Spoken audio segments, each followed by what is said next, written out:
আপনার কাছে প্রকৃত সাকসেসের অর্থটা কি? লেখাপড়া করে যে গাড়ি ঘোড়া চড়ে সে, ইটস নট অলওয়েজ ট্রু। খুব ভালো ভালো স্পোর্টস পার্সোনালিটি দেখবে, 12 পড়েছে, ফার্স্ট ইয়ার পড়েছে, মেবি 11ও পাস করেনি, কিন্তু বেস্ট ব্র্যান্ডস অফ গাড়ি চড়ে, তাই তো?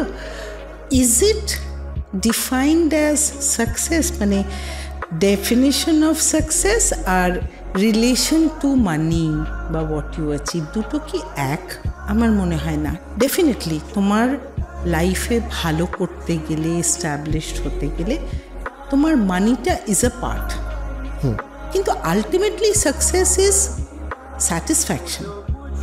Success is related to your happiness. তুমি যদি খুশি না হও at the end of the day, you need a peaceful slip.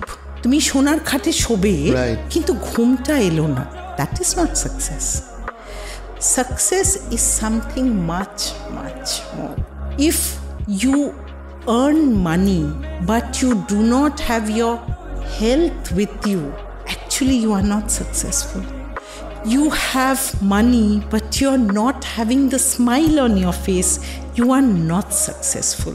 Success is more than money. Success is more than property. For me, success is this.